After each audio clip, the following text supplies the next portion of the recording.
Karnataka Assembly elections for 2023 would be like this. The Gazette notification would be on 13th of April. Last day making nominations would be 20th of April. Date of scrutiny would be 21st April 2023. After that, the withdrawal of the candidature can be up to 24th of April. The polling will take place on 10th of 5 in single phase, and day of counting would be 13th of May. So this is the schedule for the Karnataka elections. There are also some by-elections which are due in the country in various legislative assemblies and parliamentary constituencies. So we are simultaneously announcing the by-elections also. So the by-elections will take place for the assembly in Odisha, Jharsuguda, in UP, in Suar, UP 24, 395 Chanabe in UP, Soiyong in Meghalaya in 23, and also in the parliamentary constituency number 4 in Jalandhar, Punjab. So this will fill up all our vacancies till February 2023. So this is the schedule, and I once again, before ending, through the friends from media, I want to appeal to all the voters of Karnataka, young, urban areas, rural area, PBTGs, women, transgender, PWDs, senior citizens, to please come forward and take part in the Festival of Democracy. Thank you very much. Thank you, sir.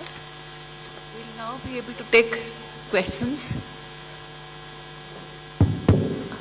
Right से शुरू करते हैं.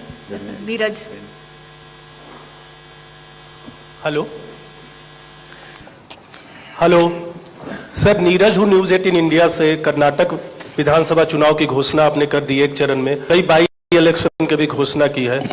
वायनाड लोकसभा चुनाव, Wayanad seat भी खाली हो गई है. चुनाव आयोग को जानकारी लोकसभा सचिवालय की तरफ से भेज दी गई है. वहां उपचुनाव की घोषणा आज आपने नहीं की है. आने वाले दिनों में करेंगे या कोर्ट की कार्रवाई का इंतजार करेंगे, क्योंकि 30 दिन का वक्त राहुल गांधी को मिला है. Another question here. आपने ब्रह्म प्रकाश आपने. सर, ब्रह्म प्रकाश दुबे हूँ जी न्यूज से. मेरा सवाल ये, आमतौर पर वोटिंग के दौरान जो मैंने देखा है कवरेज के दौरान दिक्कत होती है कि लोगों के पास कई बार इलेक्शन आई कार्ड होता है लेकिन वोटिंग लिस्ट से उनका नाम गायब होता है. ऐसे कई इंसिडेंट्स होते हैं. तो इन चुनाव के दौरान उन लोगों के लिए किस तरह से व्यवस्था होगी कि कई लोग कहते हैं कि हमारा नाम दिया गया यहाँ से जबकि वोटिंग कार्ड है, तो क्या mechanism? Hello Diksha. Hi sir, Diksha Bhardwaj from Hindustan Times. Sir, my question is regarding EVM. Since you mentioned the opposition parties have come together and they've alleged that they're going to take up the issue of EVM tampering and EVM frauds. What is the response from the Commission on this? Because they're saying that their questions have so far not been answered. Poonam आपने. नमस्कार, मैं पूनम हूँ अमर उजाला से. Sir, मेरा प्रश्न है, आप लोग इतना प्रयास कर रहे हैं लेकिन पिछले चुनाव में भी जो शहरी मतदाता हैं उनकी उदासीनता कम होने का नाम नहीं ले रही है.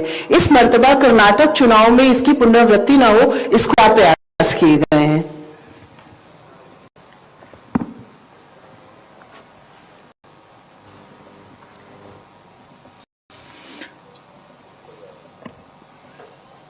पहला प्रश्न लेता हूं मैं, जो इलेक्शन आई कार्ड ना हो तो क्या करेंगे वोटर्स. तो पहली बात तो उनको अभी से वोटर किस बूथ में कौन वोटर्स हैं इसकी लिस्ट अभी से अवेलेबल है. एप्लीकेशन है हमारा, उसमें वो अभी अपना नाम और पोलिंग स्टेशन चेक कर सकते हैं. तो ये तो पहली बात है. So it's better to check in advance. और अगर किसी वजह से नाम नहीं है तो वो नाम भी अभी ऐड हो सकता है. वो नाम भी नॉमिनेशन के दिन तक, लास्ट डे ऑफ नॉमिनेशन तक अभी भी नाम ऐड हो सकता है, विच इन दिस केस इज 20 अप्रैल. तो 20 अप्रैल तक अभी भी नाम ऐड हो सकता है. उन्हें चेक कर लेना चाहिए, ऐड हो जाना चाहिए. और इसके लिए टेक्नोलॉजिकली हमारे ऐप पर भी व्यवस्था है और एआरओ के पास भी व्यवस्था है और पोलिंग स्टेशन वाइज लिस्ट पे। तो ये पहली बात है। दूसरी बात, अगर उनके पास by chance election I card नहीं है तो उससे कोई परेशानी की जरूरत नहीं है। There are 15 more documents which they can bring. उसकी लिस्ट पूरी आज मैंने नहीं दिखाई, मैं अभी उसको ट्वीट करा दूंगा, सबके साथ शेयर हो जाएगी। उसमें ड्राइविंग लाइसेंस है, पासपोर्ट है, राशन कार्ड है, बिजली का बिल है, बहुत सारी चीजें हैं। मोरलेस कोई ना कोई चीज उनके पास होगी ही। तो हमारा पूरा प्रयास होगा कि वो बूथ पर आए और आने के बाद उनको वोटिंग करने के लिए अनेबल किया जाए। क्या था बताइए? इलेक्शन के दौरान कि उनके पास वोटिंग आईडी कार्ड होता है, लेकिन जब उस पोलिंग बूथ पर जाते हैं तो उनका नाम लिस्ट से गायब होता है, तो वोट नहीं कर पाते। ऐसा मैंने कई बार विधानसभा चुनाव या लोकसभा चुनाव में देखा है। तो उनके लिए क्या मैकेनिज्म? तो उसके लिए मैंने जो पहला आंसर दिया वो है कि अभी से उस एप्लीकेशन जो हमारी है उस पर जाके, वोटर हेल्पलाइन पे जाके अपना नाम और अपना बूथ नंबर अभी से देख लें। और उसमें भी अभी हमारे पास में ये समय उपलब्ध है। और इन एनी केस उनको कहीं ना कहीं बूथ में नाम तो होगा ही। अगर ये लास्ट टाइम से चेंज भी हुआ है किसी वजह से, तो उसका पब्लिकेशन किया गया है। उनके कैंडिडेट के पास भी लिस्ट है, पॉलिटिकल पार्टीज के पास भी लिस्ट है, उनके पास भी टेक्नोलॉजिकली देखने की व्यवस्था है। अर्बन अपैथी के बारे में पूनम जी ने पूछा, तो दो तीन बातें हम कहेंगे कि एक तो ये पूरा एजेंडा अर्बन अपैथी का अब कम से कम मेन डिस्कोर्स में आ गया है। अब आपने ये प्रश्न उठाने शुरू किए हैं और इससे भी जागृति धीरे धीरे नीचे आ रही है।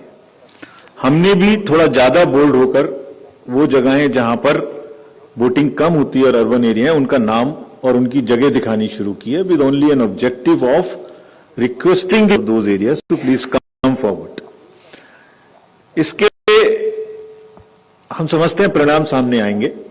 जैसे आपको एक उदाहरण अभी बताता हूं, कर्नाटका में ही जो आरडब्ल्यूएज हैं, उन्होंने एक नया अभियान शुरू किया है, कुछ आरडब्ल्यूएज ने, कि वो अपने यहां एक इसका अवेयरनेस प्रोग्राम चलाएं और अपने अपार्टमेंट्स में रहने वाले लोगों को इस तरीके से मोटिवेट करें कि वो उस दिन आ सकें। So there is a far more awareness, there is a criticality attached to it now amongst the youth and also amongst the urban areas. In times to come, we are sure we'll also step up our awareness program. We'll have very